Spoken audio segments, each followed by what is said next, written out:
Of page, technical SML. இந்த மூணுமே வந்து உங்களுக்கு ரொம்ப ரொம்ப இம்பார்ட்டன்டான டாபிக். இது வந்து ரொம்ப பேசிக்கான டாபிக். இந்த ஆன் பேஜ்ல பாத்தீங்க அப்படின்னா நீங்க சொன்ன மாதிரி meta title, meta description, slug, கீவேர்டோட டென்சிட்டி, அது போக அதோட ஹீட் மேப்னு ஒரு விஷயம் வரும். இது எல்லாமே சேர்ந்து உங்களுக்கு ஆன் பேஜ்ல கவர் ஆயிடும். அதாவது ஒரு யூசர் பாக்குறப்ப நீங்க ஃப்ரண்ட்ல காமிக்கிறீங்க பாத்தீங்களா, அது எல்லாமே வந்துட்டு இந்த ஆன் பேஜ் தான் மீன் பண்ணுது. இதுலயே வந்து உங்களுக்கு யூஐ வந்துடும், டிசைன்ஸ் வந்துடும், இமேஜஸ் வந்துடும், எல்லா விஷயமும் ஒரு யூசர் பார்க்கக்கூடியது எல்லாமே வந்துட்டு உங்களுக்கு ஆன் பேஜ் வரும். ஒரு வெப்சைட்ல என்னென்ன விஷயம் நீங்க பாக்குறீங்களோ அது எல்லாமே உங்களுக்கு ஆன் பேஜ் வரும். ஆஃப் பேஜ் அப்படிங்கிறது என்னன்னா, ஒரு வெப்சைட்ல இருந்து நீங்க பேக் லிங்க் எடுத்துட்டு வர்றது. ப்ரமோஷனல் ஆக்டிவிட்டி சிம்பிளா சொல்ல போனோம் அப்படின்னா ஆஃப் பேஜ் வந்து ஃபுல் அண்ட் ஃபுல்லி ப்ரமோஷனல் ஆக்டிவிட்டியை பேஸ் பண்றது. இப்போ வந்துட்டு நீங்க ஒரு பிசினஸ் ஸ்டார்ட் பண்றீங்கன்னு வைங்க, ஒரு ஐஸ்கிரீம் ஷாப் ஓபன் பண்றீங்கன்னு வைங்க, இதை எப்படி வந்து நீங்க ப்ரமோட் பண்ணுவீங்க? டிஜிட்டல் இல்லாம என்னென்ன பண்ணுவீங்க? அட்வர்டைஸ்மென்ட், போர்டிங்ஸ் பண்றீங்க. வேற இன்ஃப்ளூயன்சர் கொடுத்து மார்க்கெட்டிங். அது வந்து உங்களுக்கு டிஜிட்டல் வைஸ், இன்ஃப்ளூயன்ஸ் மார்க்கெட்டிங் வந்து உங்களுக்கு டிஜிட்டல் வைஸ் தான் வரும். அது வந்துட்டு வராது. ஓகே, ப்ரௌச்சர்ஸ், வேற எங்க எக்ஸிபிஷன்ல ஸ்டால் போடுறது, ஸ்டால்ஸ் வந்து போடுவீங்க. ஸோ இது எல்லாமே வந்து உங்களுக்கு ஆஃப் பேஜ்ல, ஐ மீன் ஆஃப்லைன்ல நடக்கிற ஆக்டிவிட்டிஸ். இந்த ஆஃப்லைன்ல நடக்கிற ஆக்டிவிட்டிஸை ஒவ்வொரு இடத்துல உங்களால ஒவ்வொன்று பண்ண முடியும். பேம்ப்ளெட் நீங்க கொடுக்குறீங்கன்னா அது ஒரு இடத்துல கொடுப்பீங்க. போர்டு வைக்கிறீங்க அப்படின்னா அந்த சைன் போர்டோ இல்ல வந்துட்டு கட் அவுட்ஸோ அது வந்து ஒவ்வொரு இடத்துல பண்ற மாதிரி டிஜிட்டல் வைஸ் நீங்க ப்ரமோட் பண்ணுவீங்க. ஓகே, ஒவ்வொரு பிளேஸ்ல ஒவ்வொரு மாதிரி உங்களுக்கு மாறும். வரதெல்லாம் ஒரே மாதிரியே இருந்தாலும் அதுல கொஞ்சம் கொஞ்சம் உங்களுக்கு டிஃபரன்ஸ் வரும். அதுலதான் வந்து உங்களுக்கு டைரக்டிவ் வரும், பிபிடி சப்ஷன் வரும், இமேஜ் சப்ஷன்ஸ் வரும், நிறைய வரும். அப்புறம் உங்களுக்கு வந்துட்டு இது வேற என்னென்ன உங்களுக்கு சொல்லியிருக்காங்க, அது இல்லாம கிளாசிஃபையர்ஸ் வரும், நிறைய ஆஃப் பேஜ் எஸ்இஓ ஆக்டிவிட்டிஸ் வரும். ஒவ்வொன்றுக்கும் ஒவ்வொரு பெனிஃபிட்ஸ் இருக்கு, அதே மாதிரி டிஸ்அட்வான்டேஜஸ் இருக்கு. அந்த ரெண்டு விஷயத்த நீங்க மெயினா வந்து தெரிஞ்சுக்கணும். ஒவ்வொரு இடத்துலயும் நீங்க ப்ரொமோஷன் பண்றப்போ அது வந்து ஸ்ட்ராங்கான ப்ரொமோஷன் இருக்கணும். ஃபேக் டீடைல்ஸ் கொடுத்துடவே கூடாது. அந்த எக்ஸாம்பிள் இப்போ நான் உங்களுக்கு சொல்றேன். ஒரு சில ப்ரொஃபஷன்ஸ்க்கெல்லாம் உங்களால வந்து அட்வர்டைஸ்மெண்ட் பண்ணக்கூடாது. முக்கியமான ப்ரொஃபஷன்ஸ் வந்து லாயர்ஸ், அட்வொகேட்ஸ்க்கு வந்து கண்டிப்பான ப்ரொமோஷனல் ஆக்டிவிட்டிஸ் பண்ணவே கூடாது. ஓகேங்களா? ஸோ அந்த மாதிரி ப்ரொமோஷனல் ஆக்டிவிட்டிஸ் பண்ணக்கூடாதுங்கிற இடத்துல அவங்க என்னென்ன பண்ணுவாங்க அப்படின்னா இன்ஃபர்மேஷனல் கண்டென்ட் வந்து கொடுக்க ஸ்டார்ட் பண்ணுவாங்க யூடியூப்ஸ்ல. அது வந்து லீகலான விஷயத்தை பத்தி தான் கொடுப்பாங்க, irrelevant-ஆ கொடுக்க மாட்டாங்க. ஸோ அவங்க வந்து என்ன பண்ணுவாங்க அப்படின்னா யூடியூப், இன்ஸ்டாகிராம், லிங்க்டின் இந்த மாதிரியான பிளாட்ஃபார்ம், சோஷியல் மீடியா பிளாட்ஃபார்ம்ஸ்ல வந்து அதிகமாக கொடுப்பாங்க. ஆனா அவங்க இன்னொரு விஷயம் பண்ணலாம். என்ன பண்ணலாம் அப்படின்னா கூகுள் இருக்கு பாத்தீங்கன்னா, அவங்களுக்கு தனியா வெப்சைட் இல்லாம இந்த கூகுள்ல வந்து வெப்சைட்டே இல்லாம ப்ரொமோஷனல் ஆக்டிவிட்டி பண்ணுவாங்க பர்சனல் பிராண்டிங் மூலியமா. இந்த பர்சனல் பிராண்டிங் அப்படிங்கிறது வந்து ரொம்ப ரொம்ப இம்பார்ட்டன்டானது. ஒருவேளை உங்ககிட்ட பிசினஸே இருந்தாலும் இந்த ப்ரொமோஷனல் ஆக்டிவிட்டியை நீங்க பண்ணிதான் ஆகணும். இதனாலேயே கூட உங்களுக்கு வந்து பிசினஸோட லீட்ஸ் வந்து அதிகமாகும். இப்போ உங்க பிசினஸ் யாருக்கும் தெரிய போறது இல்லை, ஆனா உங்களோட ஃபேஸ் வேல்யூ, அந்த ஃபேஸ் வேல்யூ வச்சு உங்களோட பிராண்ட் வந்துட்டு நல்லா எப்படி சொல்றது நிறைய பேருக்கு தெரிஞ்சு ஃபேமஸ் ஆகலாம். அதே மாதிரி நீங்க ஒரு ப்ராடக்ட் பண்றீங்கன்னா அந்த ப்ராடக்ட்டையும் சேர்ந்து நீங்க அட்வர்டைஸ்மெண்ட் கொண்டு போகலாம். அதனால இப்ப நிறைய பேர் என்ன பண்றாங்க அப்படின்னா இந்த பர்சனல் பிராண்டிங் வந்து நிறைய இம்பார்ட்டன்ஸ் வந்து கொடுக்குறாங்க. ஒரு ஃபேஸ் வேல்யூ ஒரு ஹியூமனுக்கு நீங்க காமிச்சிட்டீங்க அப்படின்னா உங்க லைன் தான் நம்ம கண்டுபிடிப்பாங்க. ஸோ அந்த மாதிரி இருக்கிற அந்த அட்வொகேட், லாயர் ஃபீல்டு என்ன பண்ணுவாங்க அப்படின்னா பேப்பர்ஸ் வந்து சப்மிட் பண்ணுவாங்க, கேஸ் ஸ்டடிஸ் வந்து சப்மிட் பண்ணுவாங்க. அது மூலியமா நிறைய பேருக்கு தெரிய வரும், இன்னொரு அட்வொகேட்டுக்கு தெரிய வரும், அந்த அட்வொகேட் இன்னொரு வேர்ட் ஆஃப் மவுத்ல போவாங்க. அந்த செயின் அப்படியே உங்களுக்கு லிங்க் ஆயிட்டு வரும். ஒருவேளை அவங்க இன்ஃபர்மேஷன்ஸ் வந்து தப்பா இருந்தது அப்படின்னா மொத்தம் பாக்குற யூசரும் முடிஞ்சது, அந்த கூகுள் கிரால் பண்றப்ப அந்த இன்ஃபர்மேஷன்ஸ் தப்பா இருந்தாலும் முடிஞ்சது. அதே மாதிரி நீங்க கூகுள் சப்மிட் பண்றது 1 வீக்லயோ 1 மந்த்லயோ பீக்ல போகாது. அது ஒரு சர்டன் டைம் எடுத்துக்கும். 2 இயர் எடுத்துக்கலாம், 5 இயர்ஸ் எடுத்துக்கலாம், ஏன் 10 இயர்ஸ் கூட எடுத்துக்கலாம். ஒரு பிசினஸ்க்கு அப்படிதான் இந்த பர்சனல் பிராண்டிங், இந்த பேப்பர் சப்மிஷன், பிபிடி சப்மிஷன் நீங்க பண்ற எல்லா பேக்லிங்ஸுமே வந்து கூகுள் கிரால் பண்ணிட்டே இருக்கும். நீங்க எவ்வளவு அளவுக்கு கூகுள் கிட்ட பதிய வைக்கிறீங்களோ அது எல்லாமே இந்த பிராண்டிங் ப்ரமோஷனல் ஆக்டிவிட்டிஸ்ல தான் போயிடும். ஏதாவது ஒரு இன்ஃபர்மேஷன் சின்னதா தப்பா கொடுத்துட்டீங்கன்னாலும் முடிஞ்சு, ஏன் உங்க நேம்ல ஒரு ஸ்பெல்லிங் தப்பா பண்ணிட்டீங்க, இல்ல வந்துட்டு உங்களோட பிசினஸ் வந்து ஜிஎஸ்டில இருக்க மாதிரி இல்லாம வேற நேம் போட்டுட்டீங்க, பிரைவேட் லிமிடெட் கம்பெனி மிஸ் பண்ணிட்டீங்கன்னாலும் அது ப்ராப்ளம். ஸோ இந்த பேக்லிங் பண்றப்ப அந்த இன்ஃபர்மேஷன்ஸை நீங்க கரெக்டா போகணும். என்ஏபி அப்படின்னு ஒரு விஷயம் வந்துட்டு உங்களுக்கு நீங்க படிப்பீங்க, ஓகேவா? கூகுள் மை பிசினஸ்ல என்ஏபி பிளஸ் டபிள்யூ அப்படின்னு வரும். Name, address, phone number plus website. இது எந்த இடத்துலயுமே வந்து மாறவே கூடாது. நீங்க பிசினஸ்க்கு என்ன வச்சிருக்கீங்களோ அது அப்படியே தான் போயிட்டு இருக்கும். ஓகே. கூகுள் மை பிசினஸ பொறுத்த வரைக்கும் ஒரு கால், ஒரு லீட் நீங்க மிஸ் பண்ணா கூட வர கால்ஸ் எல்லாம் நீங்க அப்படியே பண்ணிட்டு இருந்தீங்கன்னா பீப்புள்ஸ்க்கு வந்து ரெக்கமெண்ட் பண்ணலாம். கூகுள் மை பிசினஸ பொறுத்த வரைக்கும். எனக்கு எப்போ கால் பண்ணுறாங்கன்னு தான் தெரியும். ஏன்னா இதுல இருந்து தானே உங்களுக்கு கால் வருது. கூகுள் மை பிசினஸ்ல நீங்க வெப்சைட் பார்க்கலாம், ஃபோன் பண்ணலாம், அதே மாதிரி லொகேஷன்ஸ் வந்து பார்க்கலாம். எல்லாமே கூகுள் நோட்டீஸ் பண்ணும்.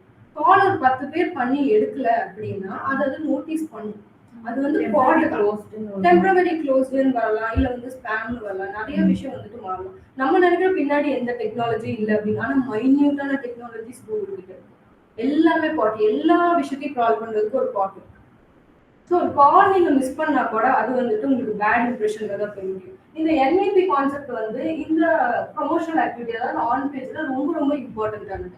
எல்லாத்துக்குமே ப்ராப்பரா ஒரே நம்பர், ஒரே வெப்சைட், ஒரே ஃபோன் நம்பர், ஒரே நேம், இதை தான் நீங்க யூஸ் பண்ணணும். அதை தாண்டி ஏதாவது பண்ணீங்க அப்படின்னா மிஸ்லீட்ஸ் வர்றதுக்கான சான்சஸ். ஓகே, இந்த விஷயம் வந்து நீங்க நல்ல ஞாபகம் வச்சுக்கணும் ப்ரொமோஷனல் ஆக்டிவிட்டிஸ் பண்றது. டெக்னிக்கல் எஸ்இஓன்னு வரப்போ பேக் எண்ட்ல நடக்கிற எல்லா ப்ராப்ளமும் இந்த டெக்னிக்கல் எஸ்இஓல தான் வரும். பேஜ் ப்ராப்பரா லோட் ஆகல, பேஜ் வந்து எப்படி சொல்றது, ப்ராப்பரா லோட் ஆகாம அங்கங்க அப்படியே ஸ்டாப் ஆகி நிக்குது. இமேஜஸ் வந்து சைஸ் வந்து ஒரு சில இடத்துல பெருசா தெரியுது, போன்ல ப்ராப்பரா தெரிய மாட்டேங்குது, லேப்டாப்ல ப்ராப்பரா தெரிய மாட்டேங்குது, டேப்ல வந்து பட்டன் கிளிக் ஆக மாட்டேங்குது. இது யூஐ இஷ்யூஸும் சேர்ந்து உங்களுக்கு டெக்னிக்கல் இஷ்யூல தான் வரும். இது இல்லாம 404 எரர்ஸ், அப்புறம் கிராலிங் இஷ்யூஸ், இண்டெக்ஸிங் இஷ்யூஸ், இது எல்லாமே வந்து உங்களுக்கு டெக்னிக்கல் இஷ்யூல தான்.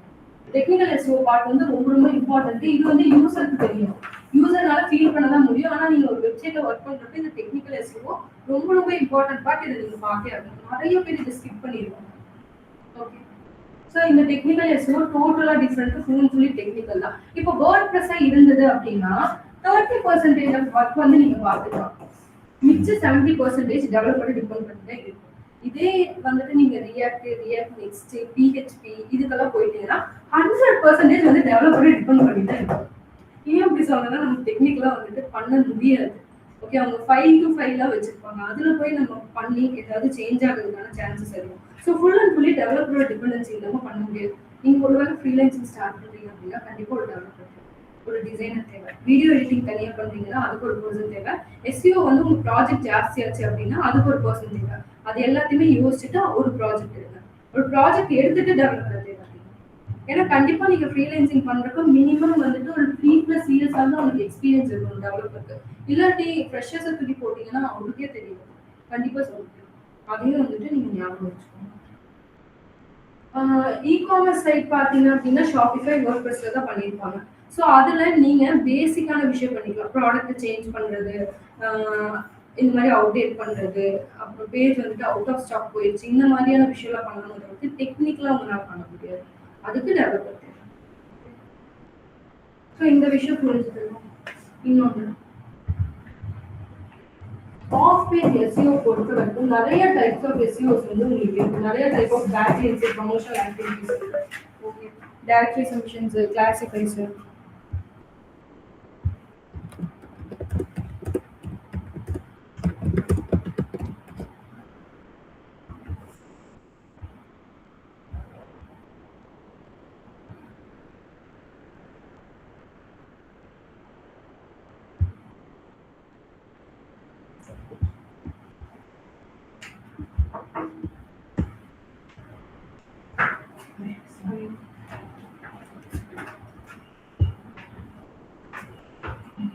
ஸோ இந்த ஆஃப் பேஜ்லேயே வந்து உங்களுக்கு link building, social media marketing, அதில் பண்ணுற சின்ன சின்ன ஆக்டிவிட்டிஸ், சோஷியல் புக் மார்க்ஸ்ன்னு ஒன்று வரும், செகண்டரி சோஷியல் மீடியா புக் மார்க்ஸ்ன்னு ஒன்று வரும், கெஸ்ட் போஸ்டிங் வரும், அப்புறம் இன்ஃப்ளூயன்ஸு, இண்டஸ்ட்ரீஸ் பார்ட்னர்ஷிப்பு, பிராண்ட் மென்ஷன்ஸு, ஃபாரம்ஸு, இது எல்லாமே வந்துட்டு உங்களுக்கு ஆஃப் பேஜில் தான் வரும். அது வந்துட்டு உங்களுக்கு ஆன் பேஜில் வராது, அது இதில் வராது. ஸோ இந்த மாதிரி எல்லா ஆக்டிவிட்டீஸும் வந்துட்டு நீங்கள் பண்ணுற மாதிரி தான் இருக்கும் ஆஃப் பேஜ் எஸ்இஓல. பட் ஒவ்வொரு கம்பெனிக்கு ஏற்ற மாதிரி இது மாறும். ஹை லெவல் கம்பெனி இருக்கு அப்படின்னா அவங்க வந்துட்டு ஃபார்ம் மோஸ்ட்லி வந்துட்டு சப்மிட் பண்ணுவாங்க. நிறைய கொஷினரி, அப்புறம் கொஷின் அண்ட் ஆன்சர்ஸ் இந்த மாதிரி கேட்டு அவங்களோட பிஸ்னஸை ப்ரொமோஷனல் ஆக்டிவிட்டிஸ் பண்ணியிருப்பாங்க. ஓகே, இப்போ வந்து ஒரு எஜுகேஷன் பேஸ்டாக இருக்குன்னு பாருங்களா, அவங்க போல்ஸு, கொஸ்டின்ஸு இதெல்லாம் வந்து மெயினாக கான்சென்ட்ரேட் பண்ணுவாங்க இன்ஸ்டாகிராமில். அது போக உங்களுக்கு வந்துட்டு ஆஃப் பேஜ் எஸ்இஓலையும் இந்த மாதிரி ப்ராசஸ் வந்து பண்ணுவாங்க. ஸோ இன்னைக்கு நம்ம பார்க்க போகிறது வந்துட்டு டைரக்டரி சப்மிஷன்ஸ். டைரக்டரி சப்மிஷன்ஸ் வந்து நீங்கள் போடுறது நல்லது. ப்ரமோஷனல் ஆக்டிவிட்டிக்கு மட்டும்தான் யூஸ் ஆகுமே தவிர்த்து, இத பண்ணணும் அப்படின்னா கண்டிப்பா ரேங்க் ஆகுமானா இல்ல. இத நெறைய நீங்க பண்ணீங்கன்னா ஸ்பாம் ஆயிடும். ஸ்பாம் ஆகி உங்களுக்கு இருக்க பேக்லிங்க்ஸும் சேர்ந்து போயிடும். டைரக்டரி சப்மிஷன்ஸ் வந்து ரொம்ப ரொம்ப ஈஸியானது. ஃப்ரெஷர்ஸ் எல்லாமே இதத்தான் கான்சன்ட்ரேட் பண்ணுவாங்க. ஆனா பேக்லிங்க்ஸே வந்துட்டு ஒரு நாளைக்கு நீங்க ஒரு 2 இல்ல 3 தான் போடணும். நெறைய நீங்க போட்டீங்க அப்படின்னா, பேஜ் வந்து ஸ்பாம் ஆயிடும். பேஜ் முன்னாடி வரவே வராது. ரேங்கிங் பெருசா வந்து ட்ராப் ஆயிடும். ஓகே. இப்போ வந்துட்டு ஒரு கம்பெனி இப்பதான் ஸ்டார்ட் பண்ணியிருக்காங்க. வெப்சைட் ஆக்டிவிட்டி இப்பதான் முடிஞ்சிருக்கு. இப்பதான் எஸ்இஓ பண்ண போறாங்க அப்படின்னா, நீங்க இந்த டைரக்டரி சப்மிஷன்ஸ், பிசினஸ் லிஸ்டிங்ஸ் இந்த மாதிரியான விஷயம்லாம் பண்ணலாம். ஓரளவுக்கு உங்களுக்கு ரேங்கிங் வந்துருச்சு. பேஜ் வந்துட்டு உங்களுக்கு செகண்ட் பேஜ்லயோ, தேர்ட் பேஜ்லயோ இருக்கு அப்படின்னா, பிளாக் சப்மிஷன் வந்துட்டு பண்ணிக்கலாம். அதுக்கு ஒரு மாதிரியான ஒர்க் பண்ணுவீங்க. இப்பதான் புதுசா ஸ்டார்ட் பண்றாங்க அப்படின்னா, அதுக்கு ஒரு மாதிரியான பேக்லிங்க்ஸ் போடுவீங்க. ஒரே பேக்லிங்க்ஸை நீங்க திருப்பி ரிப்பீட் பண்ணிட்டே இருக்க முடியாது. ஸ்பாம் அதிகமாயிடும். ஒரு பேக்லிங்கை நீங்க ஒரு தடவை தான் போடணும். லிங்க் எடுத்துட்டீங்க அப்படின்னா திருப்பி அதை ரிப்பீட் பண்ணவே கூடாது.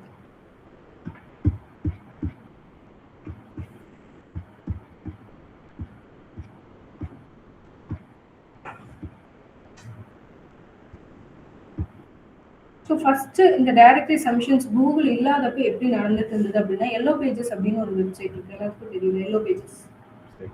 வெப்சைட்ல எல்லோ பேஜஸ்ல தான் வந்து லிஸ்டிங் பண்ணிட்டு இருந்தாங்க. ஸோ அப்படி லிஸ்ட் பண்றப்ப என்ன ஆகும் அப்படின்னா, பிசினஸோட டைப் லாஸ்டா வந்து அந்த பிசினஸ் வரும். அந்த பிசினஸோட இன்ஃபர்மேஷன்ஸ் எல்லாமே இருந்துட்டு இருக்கு.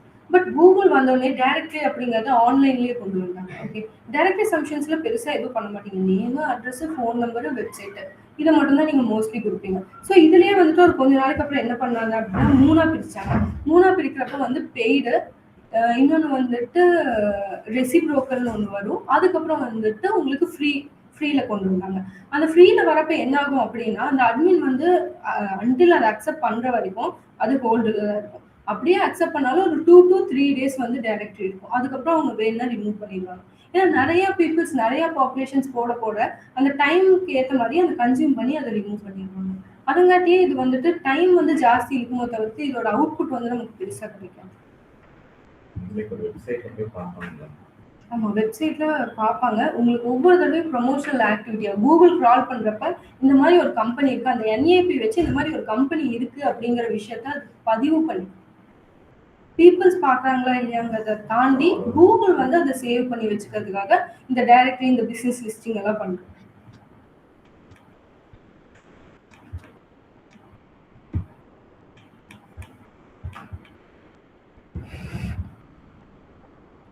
கூகுளுக்கான மெயினான சிக்னல்ஸ் வந்து லிங்க் பண்றது, சிட்டிஸை வந்து மென்ஷன் பண்றது, நெக்ஸ்ட் வந்துட்டு உங்களோட கம்பெனியோட பேரை திருப்பி திருப்பி ரெஜிஸ்டர் பண்றது, இந்த மாதிரியான ஆக்டிவிட்டிஸ்லாம் பண்ணீங்கன்னா கூகுள் ஈஸியா கிரால் பண்றப்ப இது இந்த பிசினஸை பத்தி தான் அப்படிங்கிற இன்ஃபர்மேஷன்ஸ் வந்து எடுத்துக்கும். முக்கியமா டைரக்டரிஸ் வந்து அதுக்கு உங்களுக்கு ரொம்பவே யூஸ்ஃபுல்லா இருக்கும். நெக்ஸ்ட் வந்து இந்த டைரக்டரி சப்மிஷன்ல வந்து என்னென்ன பண்ணுவீங்க அப்படின்னா, நேம், யூஆர்எல், டிஸ்கிரிப்ஷன், கேட்டகரி இது எல்லாத்தையுமே நீங்க மென்ஷன் பண்ணுவீங்க. ஆன்லைன் டைரக்டரி அப்படிங்கிறங்காட்டி இது ஒரு பேக் லிங்கா இருந்து உங்களுக்கு வந்து விசிபிலிட்டியை இன்க்ரீஸ் பண்ணி கொடுக்கும். ஓகே, நெக்ஸ்ட் இது வந்து மெயினான பெனிஃபிட்ஸ் வந்துட்டு என்னென்ன அப்படின்னா, பேக் லிங்க் வந்து பேசிக் லெவல்ல வந்து இதை நம்ம பண்ணலாம். இப்போதான் வந்து புதுசாக ஒரு வெப்சைட் வந்து ஸ்டார்ட் பண்ணியிருக்காங்க அப்படின்னா இந்த டைரக்டரி சப்மிஷன் வந்து உங்களுக்கு ஹெல்ப்ஃபுல்லாக இருக்கும். இதே வந்து ஒரு 2 to 3 years ப்ளஸ் ஆயிடுச்சு, புரியுதுங்களா? 2 to 3 years ஆயிடுச்சு இந்த வெப்சைட் ஸ்டார்ட் பண்ணி அப்படின்னா டைரக்டரி சப்மிஷன் நீங்க அப்படியே போக போக கம்மி பண்ணி அதை பண்ணாம விடுறது நல்லது. ஏன்னா இதுல உங்களுக்கு பெருசா எந்த இம்பாக்டும் கிடைக்காது. அந்த டைம்ல வந்து நீங்க பிளாக் சப்மிஷன்ஸ் இந்த மாதிரியான விஷயத்துல கான்சென்ட்ரேட் பண்ணிக்கலாம். கெஸ்ட் போஸ்டிங், பிளாக் சப்மிஷன்ஸ் இந்த மாதிரியான விஷயத்த வந்து நீங்க கான்சென்ட்ரேட் பண்ணிக்கலாம். பேசிக் லெவல்ல டைரக்டரி சப்மிஷன் பண்றது நல்லது. ஒரு டொமைன் அத்தாரிட்டி இருந்துச்சுன்னா நம்ம அது பண்றது தேவையில்லை அந்த மாதிரி. ஆமா, ஒரு டொமைன் அத்தாரிட்டி இல்ல பேஜ் வந்து உங்களுக்கு நல்ல ரேங்கிங் பொசிஷன்ல இருக்கு அப்படின்னா டைரக்டரிஸ் கம்மி பண்ணிக்கிறது நல்லது. ஏன்னா இதனால உங்களுக்கு ஸ்பாம் ஸ்கோர் ஜாஸ்தி ஆகி வெப்சைட்டோட பெர்ஃபார்மன்ஸ் கம்மியாகும். ஸோ இது வந்து லோக்கல் எஸ்இஓ வந்து நல்லாவே பூஸ்ட் பண்ணும். என்ஏபி கான்செப்ட்ல வந்து பார்த்தீங்க அப்படின்னா மெயினாக வந்து நீங்கள் நேமு, அட்ரஸ், ஃபோன் நம்பர் இதைத்தான் வந்து நீங்கள் மென்ஷன் பண்ண போறீங்க. ஸோ இப்படி பண்ணுறப்ப லோக்கல் சைடில் வந்துட்டு உங்களுக்கு நல்ல எஸ்இஓ வந்து பூஸ்ட் ஆகும். நெக்ஸ்ட் வந்துட்டு இண்டெக்ஸ் ஆகிறதுக்கு இது வந்து ரொம்பவே ஹெல்ப்ஃபுல்லாக இருக்கு. ஏன்னா திருப்பி திருப்பி கூகுள் கிரால் பண்ணுறப்ப உங்கள் சைட்டை வந்து ஈஸியாக அதை அண்டர்ஸ்டாண்ட் பண்ணிக்கும். ஸோ பிராண்டோட பெர்ஃபார்மன்ஸ் வந்து நல்லாவே உங்களுக்கு பில்ட் பண்ணி கொடுக்கும் பேசிக் லெவலில் இருக்கங்காட்டி. அப்புறம் இதுல இருக்க ரியாலிட்டியான ப்ராப்ளம் வந்துட்டு என்ன அப்படின்னா, நிறைய பேஜஸ் வந்து கூகுளே வந்து ஆட்டோமேட்டிக்கா டிடெக்ட் பண்ணி ரிமூவ் பண்ணி விட்டுரும்.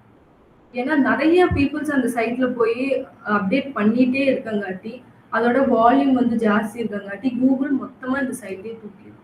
டைரக்டரி சைட் இருக்கு பார்த்தீங்களா? அத அப்படியே வந்து ரிமூவ் பண்ணி விட்டுரும். ஸோ நீங்க போட்டிருந்த பேக் லிங்க்ஸும் அதுல ஸ்பாம் ஆயிடும், இல்லாட்டி ரிமூவ் ஆயிடும். இது வந்து நெறைய நீங்க யூஸ் பண்ணாத வரைக்கும் உங்க வெப்சைட் சேஃப். கூகுள் அதை ரிமூவ் பண்ணுச்சுன்னா அதுவும் ஸ்பாம் ஸ்கோர் ஆகும். ஸ்பாம் ஒரு சில நேரம் ஸ்பாம் ஸ்கோர் கவுண்ட் ஆகும். ஒரு சில நேரம் பேக் லிங்க் மட்டும் ரிமூவ் ஆகும். இப்போ ஒரு வெப்சைட் வந்து நீங்க வச்சிருக்கீங்க. அதுல நெறைய பேர் பேக் லிங்க்ஸ் போட்டுருக்காங்க. ஒரு 1 மில்லியன் ஆஃப் பீப்பிள்ஸ் வந்து பேக் லிங்க் போட்டுருக்காங்க. என்ன ஆகுதுன்னா, அந்த வெப்சைட்டோட ஸ்பாம் ஸ்கோர் ஜாஸ்தி ஆகுது. பாட்ஸோ இல்ல வேற ஏதோ வந்துட்டு நெறைய டிடெக்ட் பண்ணுது. ஒரு வைரஸ் மாதிரி ஆயிடுது. ஸோ அங்கிருந்து வர வைரஸும் டைரக்ட்டா ஏன்னா நீங்க லிங்க் பண்ணியிருக்கீங்க. உங்க லிங்க் அங்க பேஸ்ட் பண்ணியிருக்கீங்க. அது இங்க வரதுக்கான சான்சஸ் இருக்கு. உங்க வெப்சைட்டுக்கு ரீடைரக்ட் ஆகி வரதுக்கான சான்சஸ் இருக்கும். அதை நான் மீன் பண்ணி சொல்றேன். ஓகே, அதுங்காட்டி ஸ்பாம் ஸ்கோர் வந்து ஜாஸ்தி ஆயிடும். டைரக்டரிஸ் வந்து லிமிட்டா பண்றது நல்லது. டைரக்டரி சப்மிஷன் பண்றதுக்கு முன்னாடி அந்த வெப்சைட்டோட லோடிங் ஸ்பீட் வந்துட்டு பாருங்க. ஓகே, அதோட டிஏ எவ்வளவு இருக்கு அப்படிங்கிறது செக் பண்ணுங்க. உங்களுக்கு எவ்வளவு இயர்ஸ் ஆஃப் எக்ஸ்பீரியன்ஸ் இருக்கு, இந்த மூணுமே பார்த்துட்டு அப்புறம் நீங்க வந்து அப்டேட் பண்ணிக்கலாம். ஸ்பாம் ஸ்கோர் வந்து ஒரு 20க்குள்ள இருக்க மாதிரி எடுத்துட்டீங்கன்னா ப்ராப்ளம் இல்லை. ஓகே, அதே மாதிரி டிஏ வந்துட்டு பாத்தீங்கன்னா எபோ 20க்கு மேல இருக்கணும். 20, 30 இருந்தா கூட ஓகே தான். 20 பிளஸ் இருக்கணும். ஸ்பாம் ஸ்கோர் 20 பிலோ இருக்கணும்.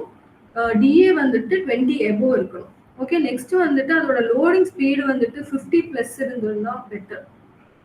மினிமம் 50 பிளஸ் ஆவது இருக்கணும். மேக்ஸிமம் பாத்தீங்கன்னா 80 பிளஸ் இருக்கணும். டைரக்டரி சைட்டோட இந்த மாதிரி எடுத்தீங்க அப்படின்னா உங்களுக்கு ப்ராப்ளம் ஜாஸ்தி வராது. ஓகே, பாட் அட்டாக்லாம் ஆகும்னு சொல்லுவாங்க. அதெல்லாம் இந்த மாதிரி ஷேரி சைட்ஸ்ல இருக்க பேக்லிங்ஸ் மூலமா நீங்க டைரக்டரி வந்து போடுறப்ப பாப்பீங்க நிறைய டைரக்டரிஸ் வந்து கொஞ்சம் டிஃப்ரெண்டா இருக்கும். ஸோ இந்த டைரக்டரி சப்மிஷன்ஸ் வந்து ரேங்கிங்கை டைரக்டா பூஸ்ட் பண்ணாது. இது வந்து என்ன பண்ணும் அப்படின்னா ட்ரஸ்ட்டும் இண்டெக்ஸிங்கும் பண்றதுக்கு ஹெல்ப்ஃபுல்லா இருக்கும். பிகினிங் லெவல்ல இருக்கிற வெப்சைட்டுக்கு இது பண்றது நல்லது. நெக்ஸ்ட் இது டைப்ஸ் ஆஃப் டைரக்டரி சப்மிஷன். நான் உங்ககிட்ட ஏற்கனவே சொன்ன மாதிரி ஃப்ரீ டைரக்டரி சப்மிஷன் ஒன்று இருக்கு, பெய்டு ஒன்று இருக்கு, அது இல்லாம ரெசிப்ரோக்கல் டைரக்டரின்னு ஒன்று இருக்கு. இந்த ஃப்ரீல வந்துட்டு எந்த காஸ்டும் இருக்காது, ஸ்லோவா வந்து அப்ரூவ் ஆகும். பேசிக்கான விஷயம் வந்து நீங்க இதுல பண்ணுவீங்க, பெருசா வந்து இதுல வேற எதுவும் பண்ண முடியாது. பேசிக் டைப்ல வந்து டைரக்டரி சப்மிஷன் பண்ணிடுவீங்க. ஸோ இதுல வந்து உங்களுக்கு பெருசா எந்த ப்ராப்ளமும் வராது, ஏன்னா நீங்க பேயும் பண்ணல. ஸோ இந்த பே பண்றதுல என்ன வரும் அப்படின்னா பெட்டர் விசிபிலிட்டி கிடைக்கும், ஃபாஸ்டான அப்ரூவல் கிடைக்கும். ஆனா அவங்க அப்ரூவ் பண்ணுவாங்களா இல்லையாங்கிறது நமக்கு தெரியாது. ஒருவேளை பே பண்ணிட்டோம் அப்படின்னா அந்த ஸ்பேமா கூட நம்ம கொடுத்துடலாம். ஸோ இந்த பெய்டு டைரக்டரியில போடுறது அவ்வளோ ஒர்க் அவுட் ஆகாது. அதையும் வந்து நீங்க நோட் பண்ணிக்கோங்க. ரெசிப்ரோக்கல் அப்படிங்கிறது என்னன்னா, கூகுளுக்கு சுத்தமாவே பிடிக்காத ஒரு விஷயம்னா இந்த ரெசிப்ரோக்கல் தான். அதுக்கு வந்துட்டு ஒரு கோடு மாதிரி கொடுப்பாங்க. அந்த கோட்ல நம்ம ஏதாவது மிஸ்டேக் பண்ணிட்டோம் அப்படின்னா அது லிங்காவே கன்சிடர் ஆகும். ஸோ அதை போடுறது வேஸ்ட். நீங்க அதை போடுறப்ப நீங்க பாப்பீங்க, இல்லாட்டி நான் அது உங்களுக்கு காமிக்கிறப்ப நான் சொல்றேன். கோட் வந்து ஆத்தென்டிகேஷனுக்காக சொல்றீங்க. ஆத்தென்டிகேஷன் நீங்க வந்து அந்த நேமை கிளிக் பண்ணீங்க அப்படின்னா அது வந்து ரீடைரக்ட் ஆகும். அந்த நேமை அது ஒரு கோடு மாதிரி கொடுக்கும், ஹெச்டிஎஃப் கோட கொடுக்கும். ஸோ அந்த கோட் நம்ம ப்ராப்பரா போடல அப்படின்னா அது வேஸ்ட். இது வந்து எப்படி அப்படின்னா நீங்க லிங்க் கொடுத்தீங்க அப்படின்னா நான் உங்களுக்கு லிங்க் கொடுக்குறேன், அந்த மாதிரியான கான்செப்ட்ல வருது. ஸோ இது வந்து லிங்க் எக்ஸ்சேஞ்ச் அந்த கான்செப்ட்ல வருது. ஸோ இது அவ்வளோக்கு ஒர்க் அவுட் ஆகாது. கூகுளும் வந்துட்டு இதை மோஸ்ட்லி இக்னோர் பண்ணிடும். நீங்க பெஸ்ட் வந்து இந்த டைரக்டரியில வந்து ஃப்ரீல போய்க்கிறது நல்லது. ஸ்லோவான ப்ராசஸா இருந்தாலும் உங்களுக்கு சைட்டுக்கு எந்த இஷ்யூஸும் வராது.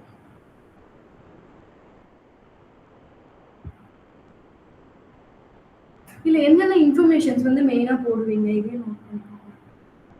அந்த என்ஏபி கான்செப்ட் வந்து இந்த ஆஃப் பேஜ் எஸ்ஓல ரொம்ப இம்பார்ட்டன்ட். அதையும் நோட் பண்ணி வச்சுக்கோங்க. என்ஏபி அப்படிங்கிறது நேமா, அட்ரஸ், ஃபோன் நம்பர். இப்போ ஒரு பிஸ்னஸ் இருக்கு அப்படின்னா நீங்க ஜிஎஸ்டி இதுல என்ன நேம் கொடுத்துருக்கீங்களோ எக்ஸாக்டா அதே நேம் தான் எல்லா இடத்துலையும் யூஸ் பண்ணணும்.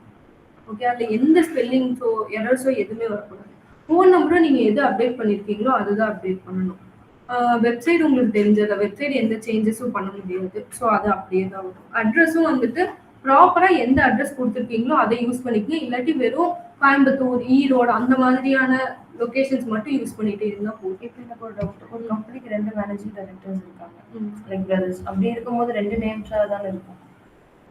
கம்பெனிஸ்க்கு லைக் வெப்சைட்ல அப்டேட் பண்றாங்க, இவங்க தான் வந்துட்டு நான் யூஆர்எல் சொல்றேன். யூஆர்எல் இல்ல, யூஆர்எல் ஒன்று தான் இருக்கும். லைக் இந்த நேம் அவங்களோட பர்சன் நேம் சொல்றீங்கல்ல, கான்டாக்ட் ஃபோன் நம்பர் அண்ட் இது அதான் இந்த என்இபி வந்து நேம் இருக்கு பாத்தீங்களா, ரெஜிஸ்டர் பண்றப்ப அப்படி ரெஜிஸ்டர் பண்ணுவாங்களான்னு எனக்கு தெரியாது.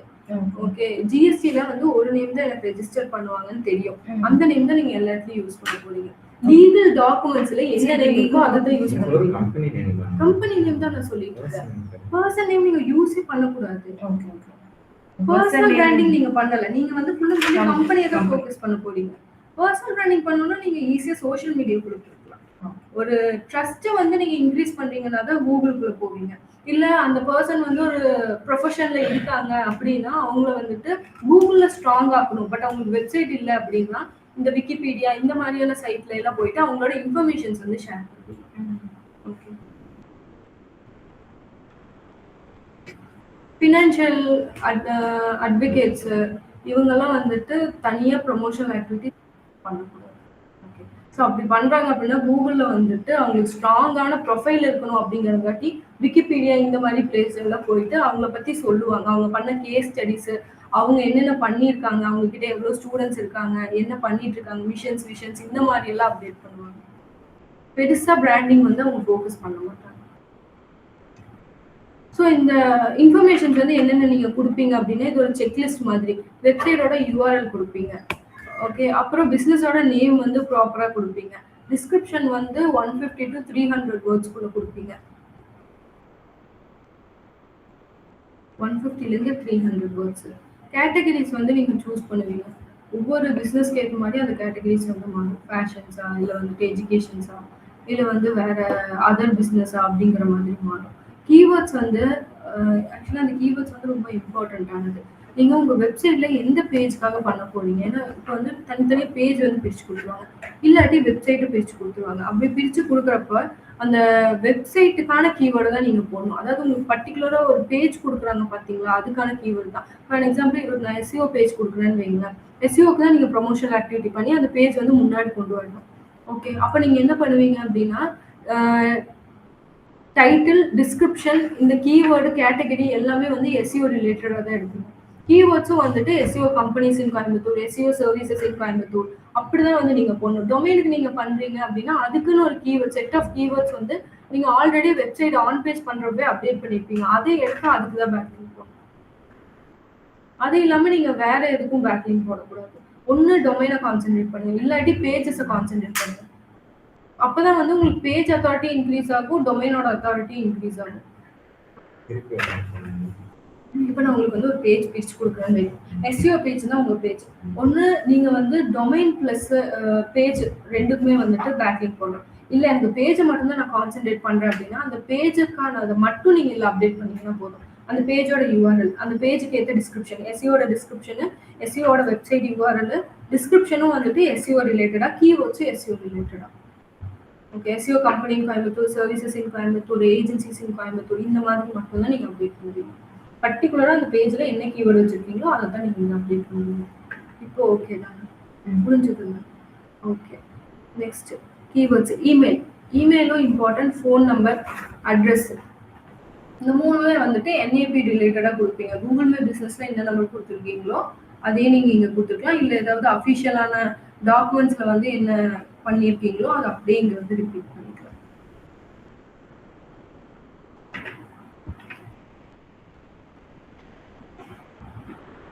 ஸோ இந்த டிஸ்கிரிப்ஷன் வந்து ஒரு இம்பார்ட்டண்ட்டான பார்ட். ஓகேங்களா, முக்கியமாக ஜிபிடி கிட்ட இருந்து அப்படியே கண்டென்ட் எடுக்காதீங்க.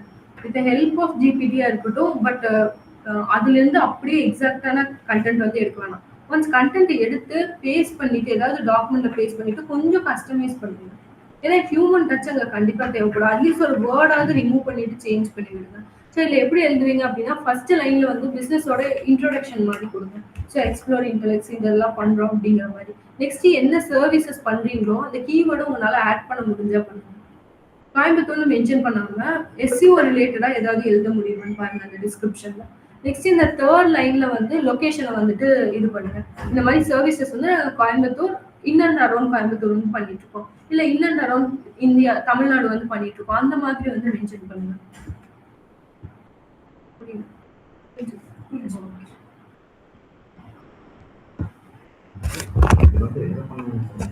இது இது வந்து டிஸ்கிரிப்ஷன் ஏரியா. அந்த 300 to 500 வேர்ட்ஸ் வந்து 150 to 300 150 to 300 வேர்ட்ஸ் வரைக்கும் பார்த்தீங்கன்னா அங்க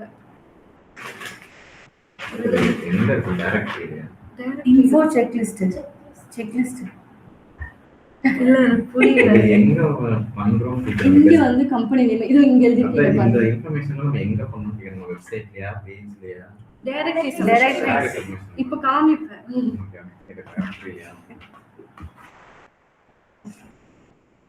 ஸோ இதில் வர காமனான மிஸ்டேக்ஸ் என்னென்ன அப்படின்னா ஸ்பேமான சைட்ஸ் நீங்கள் எடுக்கிறது அப்படி பண்ணவே கூடாது. நான் 3 இது சொன்னேன். வெப்சைட்டோட ஸ்பீட் வந்து செக் பண்ணணும், டிஏ வந்து செக் பண்ணணும். இன்னொன்று என்ன சொன்னேன்? டொமைன் இல்ல domain authority and spam score அதுக்கு ஸ்பீடு இந்த 3 வந்து நீங்க செக் பண்ணிட்டு போட்டீங்கன்னா எக்ஸ்பீரியன்ஸ் நீங்க செக் பண்றேன்னா ஓகே, இல்லாட்டி அது ஸ்கிப் பண்றேன்னா பண்ணிக்கோங்க. ஸோ இந்த 3 விஷயமும் வந்துட்டு நீங்க செக் பண்ணிட்டு அப்புறம் வந்து அப்டேட் பண்ணிடுவீங்க. ஸோ ராங்கான கேட்டகரி வந்து செலக்ட் பண்றது, டிஸ்கிரிப்ஷன் போடுறப்ப எல்லா கீவேர்டையும் ஆட் பண்ணி விட்டுறது. ஸ்பேமா explore internet best digital marketing company Coimbatore first லைன்ல போட்டுட்டு திருப்பி பெஸ்ட் டிஜிட்டல் மார்க்கெட்டிங் கம்பெனின்னு செகண்ட் லெவல்ல போட்டுட்டு தேர்ட் ஃபோர்த்லயே அதே ரிப்பீட் பண்றது. அப்படி பண்ணாதீங்க. ஒரு தடவை கீவேர்டை நேச்சுரலா போட முடிஞ்சா அப்டேட் பண்ணி விடுங்க. இல்லாட்டி எஸ்சிஓ கம்பெனி அதை மட்டும் போட்டு விட்டுருங்க. எஸ்சிஓன்னு மட்டும் அங்க நீங்க போட்டீங்கன்னா கூட போதும். திருப்பி அதே வந்து ரிப்பீட் பண்ணாதீங்க. ஒரு தடவை நேச்சுரலா போடலாம், அதை தாண்டி நீங்க போடுறப்போ ஓவர் ஸ்டஃப் ஆயிடும். ஓகே, அப்படி பண்ண வேண்டாம். கேட்டகரிஸ் வந்து ராங்கா சூஸ் பண்றது, அப்புறம் என்ஏபியை வந்து இக்னோர் பண்ணிடுறது. அந்த நேம், அட்ரஸ், ஃபோன் நம்பர், வெப்சைட்ல சொன்ன பார்த்தீங்களா, அதெல்லாம் ஏதாவது மிஸ்டேக்ஸா போடுறது. நீங்க மிஸ்டேக்கா போட்டீங்கன்னா அது உங்க கம்பெனியோடதே ஆகாது, வேற கம்பெனி ஆயிடும். அதையும் ஞாபகம் வச்சுக்கோங்க. ஓகே, எடிட் பண்ண முடியாது. ஒன்ஸ் இது பண்ணோன்னா எடிட் பண்ண முடியாது. ஏன்னா எங்க போகுதுன்னு தெரியாது. அதுல இருந்து உங்களுக்கு பேக் லிங்கும் எடுக்க முடியாது, ஹிஸ்டரியும் எடுக்க முடியாது. ஒன்ஸ் அப்டேட் பண்றதுக்கு முன்னாடி ரீசெக் பண்ணிட்டு அப்டேட் பண்ணுங்க. ஈச் அண்ட் எவ்ரி ஸ்பெல்லிங்ஸ் போட்டுருக்கோம். இம்பார்ட்டன்ட்.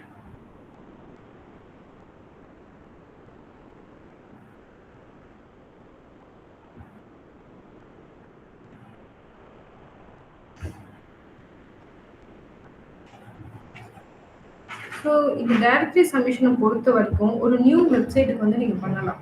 லோக்கல் எஸ்இஓ பூஸ்ட் ஆகணும் அப்படின்னா இதை பண்ணலாம். ஒரு நல்ல பிராண்டை வந்து பில்ட் பண்ணிட்டு இருக்கீங்க, பிகினிங் ஸ்டேஜில் இருக்குன்னா டைரக்டரி சப்மிஷன் சூப்பரான ஒரு ஆப்ஷன். இதுவே வந்துட்டு அது ஒரு 2 to 3 இயர்ஸ் ஆயிடுச்சு, உங்கள் பேஜ் வந்து ஒரு செகண்ட் பேஜ்லேயோ இல்லை ஒரு தேர்ட் பேஜ்லேயோ இருக்குது, கொஞ்சம் மட்டும் ஒர்க் பண்ணிங்கன்னா ஃபர்ஸ்ட் பேஜுக்கு வந்துடும். அந்த சுச்சுவேஷனில் டைரக்டரி சப்மிஷன் பண்ணவே பண்ணாதீங்க. ஏன்னா அது வந்து ஸ்பேம் ஜாஸ்தி ஆகிடும். அப்புறம் ஒரே நாளில் வந்து 100 லிங்க்ஸ் வந்து அப்டேட் பண்ணுறது, இந்த மாதிரி விஷயம்லாம் பண்ணக்கூடாது. ஒரு லிமிட்ஸ் இருக்குது, அந்த லிமிட்டை தாண்டி பேக் லிங்க்ஸ் நீங்கள் போடவே கூடாது. டைரக்டரி சப்மிஷன் இல்லை, பேக் லிங்க்ஸ் வந்து அப்டேட் பண்ணவே கூடாது. ஒரு நாள் 10 பேக் லிங்க் போடலாம், 50 பேக் லிங்க் போடலாம். அந்த கான்செப்ட் வந்து இருக்கவே கூடாது. லிமிடேஷன்ஸ் இருக்குது, அந்த லிமிடேஷனுக்குள்ளே நீங்கள் ஒர்க் பண்ணுறது நல்லது. பர் டேக்கு எவ்வளோ போடலாம்? பர் டேக்கு வந்து உங்களுக்கு அந்த வெப்சைட்டோட ரேங்கிங்கை பொறுத்து. ஓகே, அது இந்த பொசிஷனில் இருக்குது அப்படின்னா இதுக்கேற்ற மாதிரி நீங்கள் பேக் லிங்க் போடலாம். இல்லை ஃபர்ஸ்ட் பேஜில் இருக்குது அப்படின்னா அதுக்கேற்ற மாதிரி பேக் லிங்க் போடலாம். அது டெய்லி நீங்கள் செக் பண்ணி ட்ராக் பண்ணுறப்போ உங்களுக்கு ஓரளவுக்கு ஐடியா இருக்கும். ஓகே,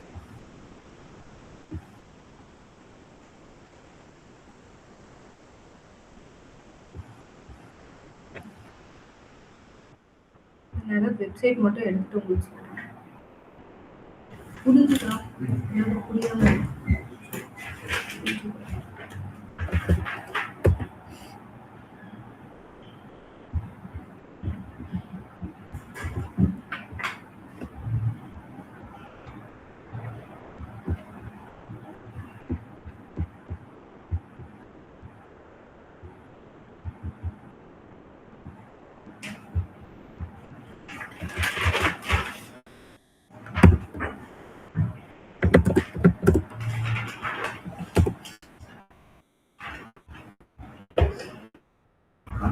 டூப்ளிகேட் இருக்கக்கூடாதுன்னு சொன்னாங்க. நம்ம சைட்ல போட்டிருக்கிற டிஸ்கிரிப்ஷன் எடுத்து இங்கே பேஸ் பண்ணுவாங்க. பண்ணக்கூடாது. யூனிக்காக தான் எழுதணும். ஆனால் எல்லா இடத்துலையும் யூனிக்காக வராது. ஒரு சில கண்டென்ட் மட்டும் நீங்கள் வேர்ட்ஸ் மட்டும் சேஞ்ச் பண்ணிக்கிறது நல்லது. சைட்டுக்குள்ள மட்டும் டூப்ளிகேட் இருக்கக்கூடாது. ஆமாம், வேற நீங்கள் ஆஃப் பேஜ் போடுறப்ப நீங்கள் நிறைய இடத்துல வந்து போடுவீங்க. ஸோ அந்த கண்டென்ட் டூப்ளிகேட் ஆகிறதுக்கு சான்சஸ் இருக்கு. ஒரு 10% கூட ஆகாமல் இருக்காது. ஆன் பேஜில் பண்ணுறப்ப டூப்ளிகேட் கண்டென்ட் வரக்கூடாது. இந்த மாதிரி இங்கே டூப்ளிகேட் கண்டென்ட் வந்தாலும் ஸ்பாம் ஸ்கோர் கான்ட்ரிபியூட்.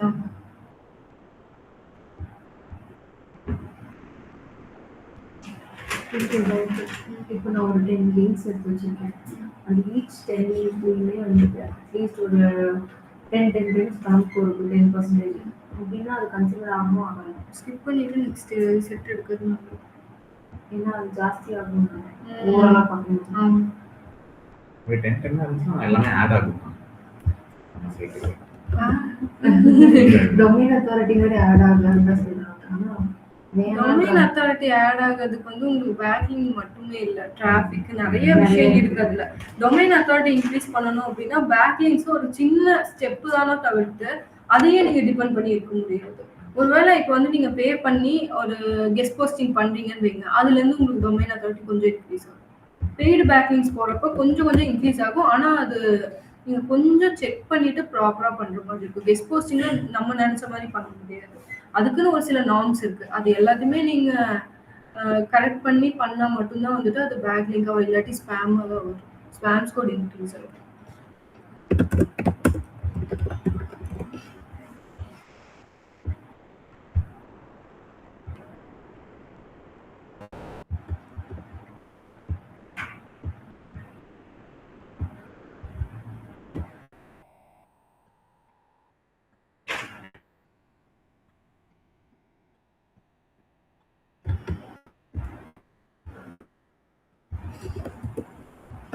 அதே மாதிரியே ஒரு சில கம்பெனில ஏஜென்சிஸ்ல வந்து என்ன பண்ணுவாங்கன்னா செட் ஆஃப் பேக்லிங்ஸ் வச்சிருப்பாங்க.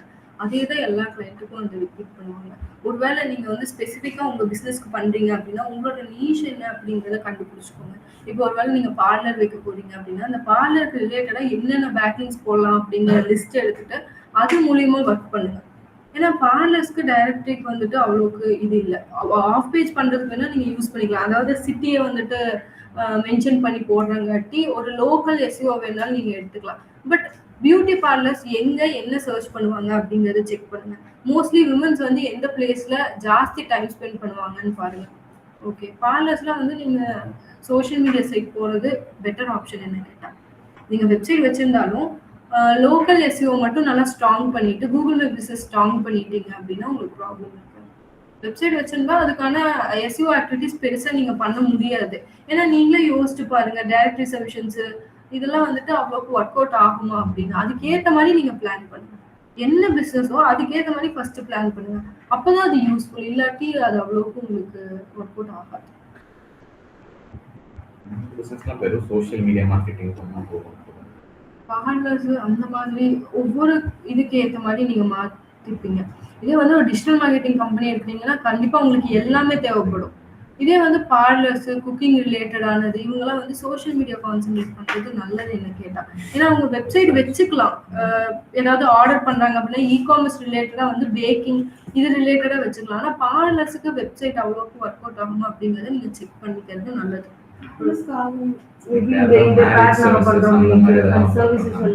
அது கூகுள் மை பிசினஸ்லயே நீங்க போட்டுக்கலாம். ஏன்னா நீங்க பார்லர்ஸ் எடுத்துட்டீங்க அப்படின்னா ரெவென்யூ கால்குலேட் பண்ணி நீங்க வெப்சைட் வேணுமா வேண்டாமா அப்படிங்கிறது இது பண்றது நல்லது. ஏன்னா கூகுள் மை பிசினஸ்லயே வந்து நீங்க கேட்டலாக்ஸ் வந்து அப்டேட் பண்ணிக்கலாம். இல்ல அப்படின்னா வந்துட்டு அதுலயே வந்து நீங்க என்னென்ன சர்வீஸ் பண்றீங்க அப்படிங்கறத அப்டேட் பண்ணிக்கலாம். பே முதற்கொண்டு காஸ்ட் எவ்வளவு இருக்கும் பிட்வீன் வேல்யூ கூட நீங்க அப்டேட் பண்ணிக்கலாம். இதை தாண்டி உங்களுக்கு ஒரு வெப்சைட் வேணுமா அப்படிங்கறத நீங்க யோசிச்சுக்கிறது நல்லது. ரெவென்யூ கால்குலேட் பண்ணி நீங்க எல்லாமே வந்து லைனா பண்ணிக்கிறது நல்லது. ஒரு பிசினஸ்குள்ள என்டர் ஆகுறீங்கன்னா எடுத்தோடனே எல்லாத்தையுமே இன்வெஸ்ட் பண்ணாம ஒவ்வொன்னா நீங்க திங்க் பண்ணிட்டு பண்ணலாம். பிசினஸோட மோட்டிவ்ல போறீங்க அப்படின்னா ஏஜென்சிஸ் போனீங்கன்னா அது அவங்க கிளைண்ட் பேஸ் படி தான் உங்களுக்கு வந்துட்டு வரும். நீங்க ஒரு பிசினஸ் ஸ்டார்ட் பண்றீங்கன்னா இதெல்லாம் யோசிச்சுட்டு போறது நல்லது. கூகுள் மை பிசினஸ்னா சர்ச் ரிசல்ட்ஸ்ல வர ஃபர்ஸ்ட் 5 ஆப்ஷன். ஆமா, அதுதான். அதை நீங்க கிளிக் பண்ணீங்க வியூ மோர் கொடுத்தீங்கனாலே உங்களுக்கு வந்துட்டு நிறைய ஆப்ஷன்ஸ் வந்து காமிக்கும்.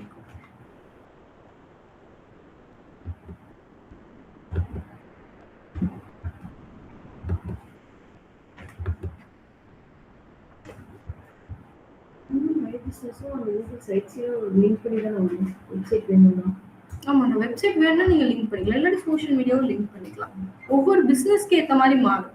எல்லாத்துக்கும் ஒரே இதை வந்து நம்ம அப்ளை பண்ண போறது இல்லை. ஒவ்வொன்றுக்கும் வெவ்வேறு மாதிரி தான். நான் ஸ்க்ரீன் ப்ரெசென்ட் பண்றேன். அந்த டைரக்டரி சப்மிஷன் மட்டும் பார்த்துக்கோங்க. நீங்க இவங்க கூட ஜாயின் பண்ணிக்கிறீங்களா? நீங்க 2 பேர் ஜாயின் பண்ணிக்கோங்க.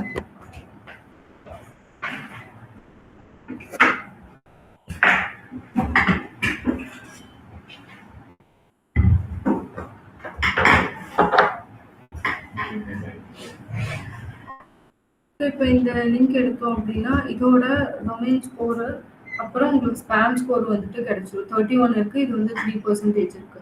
ஓகே, ஸோ இது வந்து நம்ம எடுத்துக்கலாம். இதுக்குள்ள போனீங்க அப்படின்னா உங்களுக்கு இதெல்லாம் வந்துட்டு காமிக்கும், என்னென்ன கேட்டகரி இருக்கு அப்படிங்கிற மாதிரி காமிக்கும். ஆர்ட்ஸ், கேம்ஸ், அதோட சப் கேட்டகரிஸ் என்னென்ன வரும் அப்படிங்கிறதையும் வந்துட்டு உங்களுக்கு இங்கேயும் வந்துட்டு காமிச்சிடும்.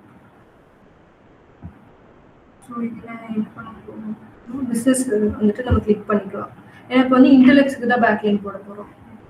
ஸோ இங்கே போயிட்டு ஆட் சைட்டு ஆட் யூஆர்எல் கொடுத்தீங்க அப்படின்னா உங்களுக்கு இந்த மாதிரியான டீட்டெயில்ஸ் வந்துட்டு கேட்கும். ஃப்ரீ, பெர்மனன்ட் ப்ரீமியம், அப்புறம் ஃபீச்சர் அப்படிங்கிற மாதிரி கேட்குது. நீங்கள் ஃப்ரீன்னு கொடுக்கலாம். யூஆர்எல் போகிறதுக்கு வந்து ஓகே, அதுவும் நான் சொல்லுவேன். ஐடிஏபிஏ செக்கர் அப்படின்னு போட்டீங்க அப்படின்னா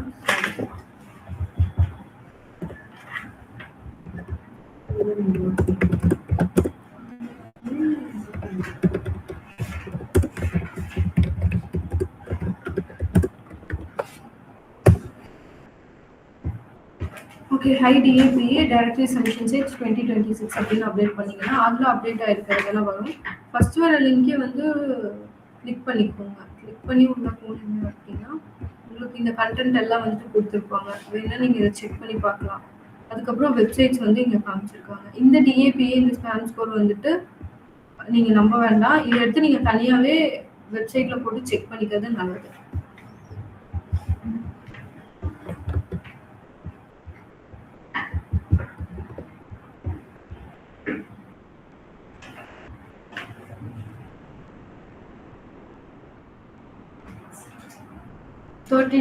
இருக்கு, இங்க வந்து 12%, ஐ மீன் 8% வந்து ஸ்பேம் ஸ்கோர் இருக்கு. ஸோ இந்த வெப்சைட்டை நீங்க எடுத்துக்கலாம். ரெகுலராகவே வந்துட்டு நம்ம ஸ்பேம் ஸ்கோர் செக் பண்ணிக்கலாம். கண்டிப்பா நீங்க செக் பண்ணிடலாம். இது வந்து ப்ராசஸ். ஸோ ஃபர்ஸ்ட் என்ன பண்றீங்க அப்படின்னா ஹை டிஏபிஏ செக்கர் அப்படின்னு high DA PA directory submission 2026 search பண்றீங்க. உங்களுக்கு இங்க வெப்சைட் எல்லாம் வரும். அதை எடுத்து டிஏபிஏ செக்கர்னு போடுங்க, இல்லாட்டி மாஸ் வந்து யூஸ் பண்ணிக்கோங்க. ரெண்டுல செக் பண்ணிட்டு டிஏ எவ்வளவு இருக்குன்னு பாருங்க, ஸ்பேம் ஸ்கோர் எவ்வளவு இருக்குன்னு பாருங்க. அது ஓரளவுக்கு ஓகேவா இருந்தது அப்படின்னா நீங்க வந்துட்டு ப்ராசஸ் பண்ணிக்கலாம். இல்ல நீங்க வந்து வெப்சைட்டோட ஸ்பீடு செக் பண்றீங்கன்னா பெஸ்ட் ஆப்ஷன். அதையும் நீங்க பண்ணிட்டு அப்புறம் வந்து நீங்க இந்த வெப்சைட் ஓபன் பண்ணீங்க அப்படின்னா உங்களுக்கு வந்துட்டு இந்த மாதிரி காமிக்கும். ஸோ இங்க வந்து நான் ஃபர்ஸ்ட் காமிச்சதுக்கும் இங்க காமிக்கிறதுக்கும் உங்களுக்கு நிறையவே டிஃபரன்ஸ் தெரியும். ஃபர்ஸ்ட் காமிச்சது வந்து உங்களுக்கு யூஐ வந்து டிஃப்ரெண்டா இருந்தது. ஸோ எடுத்து வந்து பிசினஸ் டைரக்டரிஸ் கீழே வந்துட்டு உங்களுக்கு கேட்டகரிஸ் காமிச்சிருந்தது. ஆனா இங்க வந்து பாத்தீங்க அப்படின்னா இங்க வந்து home, submit link, submit articles இந்த மாதிரி காமிச்சிருக்கு. நீங்க சப்மிட் லிங்க் வந்து கிளிக் பண்ணிக்கலாம். ஆர்டிகல் சப்மிட் பண்ணி அதுல ஒரு நம்ம சைட்டுக்கு லிங்க் போட்டிருந்தாலும் அதுவும் பேக் லிங்க் தான். ஆமா, அது ஆனா இந்த சைட்ல வந்து நீங்க அப்டேட் பண்ணீங்கன்னா அவ்வளவுக்கு வேல்யூ இருக்காது. ஸோ இங்க வந்து பாத்தீங்க அப்படின்னா உங்களுக்கு வந்துட்டு ஃபீச்சர்டு ரெகுலர் லிங்க்னு காமிக்கிறாங்க பாத்தீங்களா. இந்த ரெகுலர் லிங்க் வந்து கிளிக் பண்ணிக்கோங்க. யூஸ்வலா வந்துட்டு இது 8 to 10 வீக்ஸ் வந்துட்டு ரிவ்யூ பண்ணுவாங்க. ரிவ்யூ பண்றதுக்கே உங்களுக்கு 8 to 10 வீக்ஸ் ஆகும். அப்ப எவ்வளோ லிங்க் வந்து அப்டேட் பண்றாங்க, பாப்புலேஷன் எவ்வளோ இருக்குன்னு பார்த்துக்கோங்க.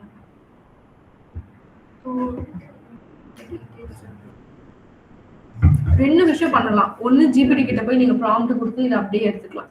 இல்லாட்டி தனித்தனியா வந்து நீங்க இதை ஃபுல்லாமே அந்த டைட்டில் தனியா, யூஆர்எல் தனியா, டிஸ்கிரிப்ஷன் தனியா எடுக்கலாம்.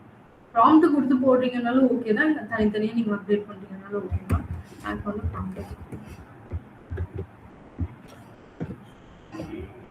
ப்ராம்ப்ட் போட்டுருவீங்களா? ப்ராம்ப்ட் பேஸ்ட் ஐடியா இல்லை, என்ன மாதிரி ஸ்டார்ட் பண்ணுவீங்க?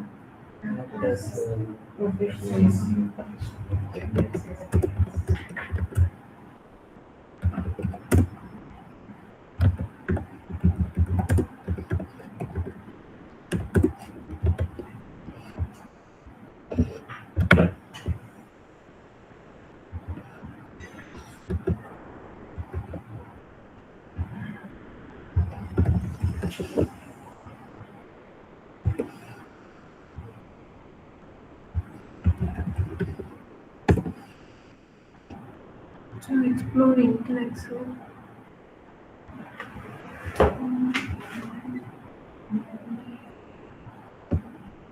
content writing.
நான் இந்த கன்டென்ட் வந்து அப்படியே காப்பி பேஸ்ட் பண்ணிடுறேன். பட் நீங்க அப்படி பண்ணாதீங்க.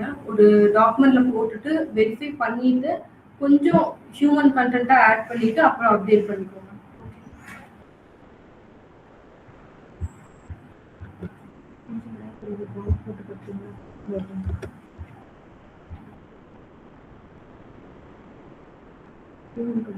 SEO premium first 100.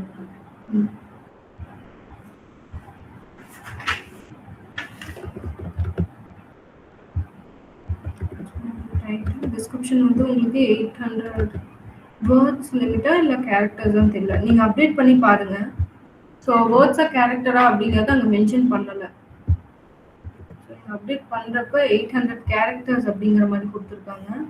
ஸோ நீங்கள் வந்து பாதி கண்டென்ட் வந்து கட் பண்ணிடுங்க. இல்லாட்டி அதை ப்ராப்பராக வந்துட்டு நீங்கள் திருப்பி ஜிபிடி கிட்ட கொடுத்தோ இல்லை ஹியூமன் பண்ணி நீங்கள் கேட்கணும்.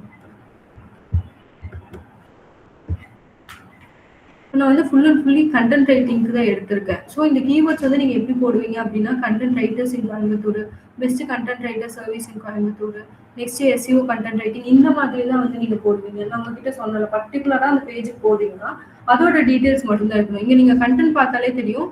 இந்த டைட்டிலையும் வந்துட்டு பெஸ்ட் கண்டென்ட் ரைட்டர்ஸ் இன் கோயம்புத்தூர்னு வந்துருச்சு. இந்த யூஆர்எல்லையும் இப்படி தான் வந்திருக்கு. இதில் பார்த்தீங்க அப்படின்னா எடுத்தோடனே கண்டென்ட் ரைட்டர்ஸ் இன் கோயம்புத்தூர் அப்படிங்கிற மாதிரி வந்துருச்சு. கீழே வந்துட்டு உங்களுக்கு full and fully SEO optimise இந்த மாதிரி என்னென்ன பண்ணுவோம் அப்படிங்கிற டீட்டெயில்ஸ் வந்து வந்திருக்கும். நீங்கள் ஃபர்ஸ்ட் லைனில் மட்டும்தான் இந்த கோயம்புத்தூர் அப்படிங்கிற இது வந்திருக்கு. அப்புறம் லாஸ்ட்ல வந்து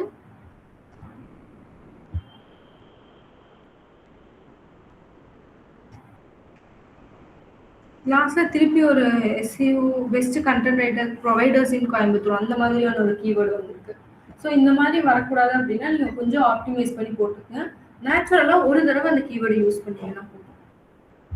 ஸோ இங்கே மெட்டா கீவேர்ட் சொல்லி பார்த்தீங்கன்னா அது ரிலேட்டடாக தான் உங்களுக்கு கண்டென்ட் வந்திருக்கும்.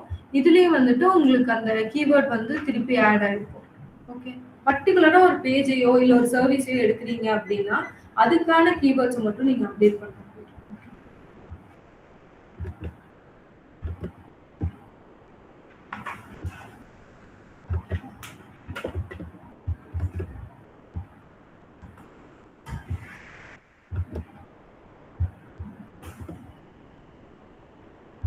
ஸோ இந்த யார் நேம்னு இருக்கிற இடத்துல உங்க பேரை கொடுக்கக்கூடாது, கம்பெனியோட பேர் தான் வந்து கொடுக்கணும்.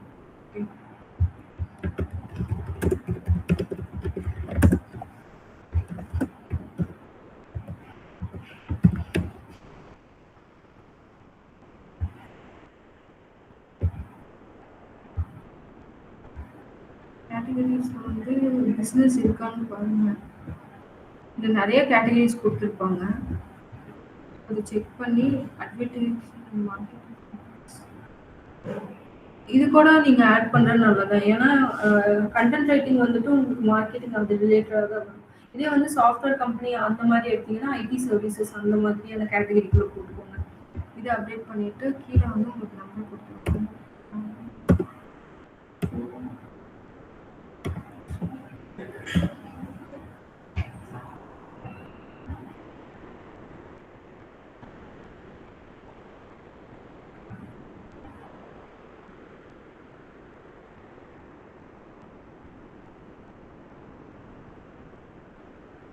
இப்போ இங்க பாத்தீங்கன்னா உங்களுக்கு ஒரு மெசேஜ் மாதிரி வந்துருக்கும். Link submitted waiting for approval அப்படிங்கிற மாதிரி. ஸோ அவ்வளோதான். இதுக்கப்புறம் எந்த டீட்டெயில்ஸுமே கிடைக்காது. உங்களுக்கு வேணும் அப்படின்னா இது ஸ்க்ரீன்ஷாட் பண்ணி உங்களோட ஆஃபீஸில் இந்த மாதிரியான பிளேசஸ் கேட்குறாங்கன்னா இதை ஸ்க்ரீன்ஷாட் பண்ணி சேவ் பண்ணி வச்சுக்கணும். இதை தாண்டி இதில் எந்த டேட்டாவும் எடுக்க முடியாது. சப்மிட் பண்ணுறது மட்டும்தான். ஸோ ஸ்க்ரீன்ஷாட் எடுக்கிறப்ப இதை மட்டும் எடுக்காம இந்த டைமிங்கோட சேர்த்து ஃபுல் ஸ்க்ரீனே வந்து எடுப்பீங்க. ஓகே, ஒருவேளை கம்பெனிஸ்ல அப்படி பண்ண சொன்னாங்க எவிடன்ஸ்க்காக அப்படின்னா நீங்க அந்த மாதிரியான இது வந்து பண்ணுவீங்க. இந்த மாதிரியான சைட்ல நான் இந்த டைம்ல வந்து போஸ்ட் பண்ணிருக்கேன், இந்த டேட்ல வந்து போஸ்ட் பண்ணிருக்கேன் அப்படின்னு காமிக்கிறதுக்காக எவிடன்ஸ். யாரோட சைட்டு வேணாலும் போஸ்ட் பண்ணலாம். பட் இப்போ நீங்க ஒரு கம்பெனிக்காக ஒர்க் பண்றீங்க அப்படின்னா ஒரு கமிட்மெண்ட் கொடுத்துருப்பீங்க. பெர் மந்த்துக்கு வந்து நாங்கள் இவ்வளோ பேக்லிங்ஸ் அப்டேட் பண்றோம் அப்படின்னு. ஸோ தனித்தனியாக பிரிச்சுருவீங்க. இவ்வளோ டைரக்டரிஸ் போடுறோம், இவ்வளோ பிசினஸ் லிஸ்டிங் போடுறோம், இவ்வளோ பிளாக் சப்மிஷன்ஸ் போடுறோம் அப்படின்ட்டு. ஸோ ஒரு வேளை உங்கள் கிளைண்ட் சைடு வந்துட்டு எவிடன்ஸ் மாதிரி கேட்குறாங்க அப்படின்னா இதெல்லாம் நீங்கள் அப்டேட் பண்ணி காமிப்பீங்க. காம்படிட்டர் யாராவது இந்த மாதிரி ரேண்டம் ஏதோ ஒரு டைரக்டரியில நிறைய ஸ்பாம் ஸ்கோர் இருக்கிற டைரக்டரியில் போய் நம்ம லிங்க் போஸ்ட் பண்ணாலும் நம்ம சைட் அஃபெக்ட் ஆகும். இல்லை அப்படி இல்லை, காம்படிட்டருக்கும் இதுக்கும் சம்மந்தம் இல்லை. இவங்க தேர்ட் பர்சன், இவங்க எல்லாத்துக்குமே பேக்லிங்க் கொடுக்குறவங்க. காம்படிட்டர் இல்லை, எல்லாத்துக்குமே கொடுக்குறவங்க. இங்கே நீங்கள் காமனாக அப்டேட் பண்ணிக்கலாம். பேக்லிங்ஸ் வந்து அவங்க கிட்ட இருந்ததை எடுக்கணும் அப்படிங்கிறது இல்லை. ஒரு தேர்ட் பர்சன் ப்ரொவைட் பண்ணுற ஒரு பிளேஸ் வந்து நீங்கள் பேக்லிங்க் வந்து ஜென்ரேட் பண்ணிக்கலாம். அவ்வளோதான். லாகின் எதுவுமே பண்ணல. இப்போ நம்ம ஒர்க் பண்ற கம்பெனிக்கு 2-3 பேர் இதே டைரக்டரியில சப்மிட் பண்ணாலும் நமக்கு தெரியாது. அப்படி பண்ணக்கூடாது. அதுதான் வந்து ட்ராக் பண்ணிட்டே இருக்கும். அது அந்த ஒரு ரீசனுக்காக தான் ட்ராக் பண்ணிட்டே இருக்கும். ஷீட்ஸ் வந்து எல்லாருமே வந்து கூகுள் ஷீட்ஸ் யூஸ் பண்ணுவீங்க. ஓகேங்களா? அது ரிப்பீட் ஆகக்கூடாது அப்படிங்கிறங்காட்டி தான் நம்ம அப்டேட் பண்ணுறோம். ஒருவேளை நீங்க போட்ட லிங்க்லேயே இவங்க 2 பேர் போடுறாங்க, இந்த 3 பேர்த்தோடதுமே போயிடும். 3 பேருக்கு இல்லை டைம் வேஸ்ட் தான். 3மே அப்ரூவ் ஆகும். அதே மாதிரி இதில் லிங்க் போடுறதுக்கு நம்ம பேஜ் வந்து லைக் மந்த்லி ஒன்ஸ் அப்டேட் பண்ணுவோம்ல, அப்போ திருப்பி போடணும். இல்லை அது அவ்வளோதான். இந்த சைட் யூஸ் பண்ணிட்டீங்கன்னா அவ்வளோதான். ஒருவேளை அப்படி நீங்க போடுறீங்க அப்படின்னா இந்த பிட்வீன் டைம் கொடுத்துருவாங்க பார்த்தீங்களா, 8 to 10 வீக்ஸ் ஆகும் அப்படின்ட்டு. ஸோ இதுக்கு அப்புறம் நீங்க அப்டேட் பண்ணுறதுனா பண்ணிக்கலாம். இது வேற ஏதாவது டவுட்ஸ் இருக்கா டைரக்ட்லி சொல்யூஷன்ஸ்? ஓகே சரி, ஆல்ரெடி இந்த சைட் எடுத்து வச்சிருக்கல, இதில் வேணா அப்டேட் பண்ணிக்கலாம். சரி, ஸோ இதில் வந்துட்டு நீங்கள் இது ஆல்ரெடி நான் எடுத்து வச்சிருந்த ஒரு லிங்க்கு. ஸோ இதுக்குள்ளே நீங்கள் போறீங்க அப்படின்னா எடுத்தோடனே வந்து உங்களுக்கு ஒரு நிமிஷம்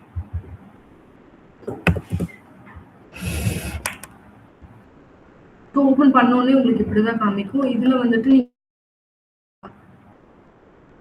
இது ஒவ்வொன்றுக்கு ஏற்ற மாதிரி யூஐ மாறும். ஸோ இதில் போனீங்கன்னா ஆட் சைட்டு இல்லை ஆட் யூஆர்எல் இந்த டீட்டெயில்ஸ் வந்து கேட்கும். இதில் வந்துட்டு நீங்கள் ஃப்ரீ ஆப்ஷன்ஸ் வந்து கிளிக் பண்ணிக்கலாம். பிஸ்னஸோட சப் கேட்டகரிஸ் வந்து என்ன வரும் அப்படிங்கிற மாதிரி கேட்குது. இது வந்துட்டு நீங்கள் மார்க்கெட்டிங் ஒரு அட்வர்டைசிங் இது வந்துட்டு நீங்கள் போட்டுக்கலாம். இங்கே வந்து யூஆர்எல் அப்டேட் பண்ணுவீங்க.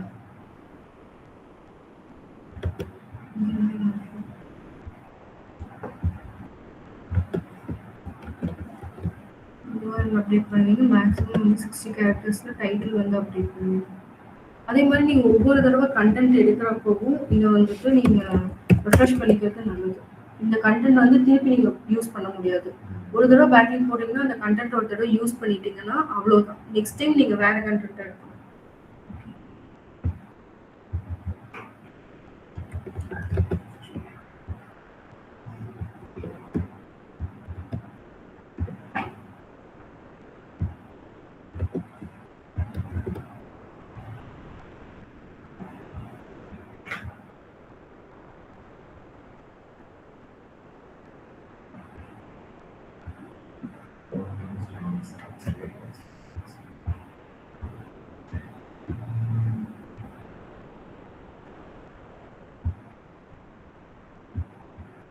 இங்கே வந்து நீங்கள் இது கொடுத்துருவீங்க. இதை தாண்டி இங்கே வேறு எதுவுமே கேட்கல. யூஆர்எல் கேட்குது, டைட்டில் கேட்குது, டிஸ்கிரிப்ஷன் கேட்குது, கேட்டகரிஸ் என்னன்னு கேட்குறாங்க, இமெயில் கேட்குறாங்க. ஸோ கிளிக் டு சப்மிட் அப்படின்னு கொடுத்துட்டீங்கன்னா சப்மிட் ஆகிடும்.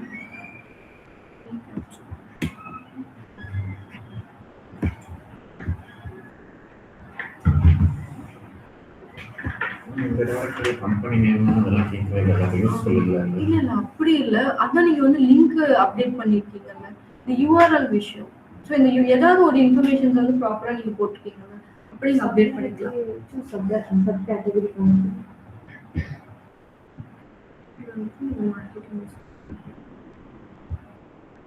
ஆன்லைன் மார்க்கெட்டிங் வந்து அப்படி.